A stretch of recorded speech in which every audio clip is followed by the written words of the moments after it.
திருவள்ளூர் மாவட்டம் பொன்னேரி அருகே தனியாருக்கு சொந்தமான கிடங்கின் சுற்றுச்சுவர் இடிந்து விழுந்த விபத்தில் உயிரிழந்த ஆந்திராவைச் சேர்ந்த 9 பேரின் சடலங்களை தமிழக அரசு செலவில் அவர்களது சொந்த ஊர்களுக்கு கொண்டு செல்லவும், சடலங்களை கொண்டு செல்ல வந்த உறவினர்களுக்கு தங்கும் இடம், உணவு உள்ளிட்ட வசதிகளை செய்து கொடுக்கவும் உத்தரவிட்ட முதலமைச்சர் செல்வி ஜெயலலிதாவுக்கு உயிரிழந்தவர்களின் குடும்பத்தினர் நெஞ்சம் நெகிழ நன்றி தெரிவித்துள்ளனர். திருவள்ளூர் மாவட்டம் பொன்னேரி வட்டம் அலமாதி 1 கிராமத்தில் தனியாருக்கு சொந்தமான கிடங்கின் சுற்றுச்சுவர் நேற்று முன்தினம் இரவு பெய்த மழையின் காரணமாக நேற்று அதிகாலை சுவரினை ஒட்டி அமைந்திருந்த குடிசை வீடுகளின் மீது இடிந்து விழுந்தது.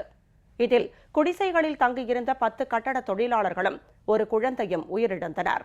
இதனைத் தொடர்ந்து முதலமைச்சர் செல்வி ஜெயலலிதா உத்தரவின் பேரில் அமைச்சர் திரு வி. மூர்த்தி, நாடாளுமன்ற உறுப்பினர் டாக்டர் பி. வேணுகோபால் உள்ளிட்டோர் விபத்து நிகழ்ந்த பகுதிக்கு உடனடியாக சென்று மீட்புப் பணிகளை துரிதப்படுத்த உரிய நடவடிக்கைகளை மேற்கொள்ளுமாறு அதிகாரிகளிடம் அறிவுறுத்தினார்.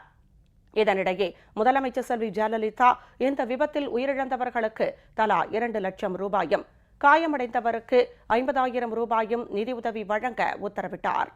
இறந்தவர்களில் ஆந்திராவைச் சேர்ந்த 9 பேரின் சடலங்களை தமிழக அரசு செலவில் அவர்களது சொந்த ஊர்களுக்கு கொண்டு செல்லவும், சடலங்களை கொண்டு செல்ல வந்த உறவினர்களுக்கு தங்கும் இடம், உணவு உள்ளிட்ட வசதிகளை செய்து கொடுக்கவும் உத்தரவிட்ட முதலமைச்சர் செல்வி ஜெயலலிதாவுக்கு உயிரிழந்தவர்களின் குடும்பத்தினர் நெஞ்சம் நெகிழ நன்றி தெரிவித்துள்ளனர்.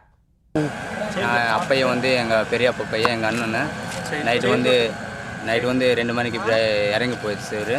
நாங்கள் தங்கறதுக்கு ஏர்போர்ட்டில் ஆகி போயிடுச்சு. சாப்பாடுக்கெல்லாம் ஏர்போர்ட் ஆயிடுச்சு.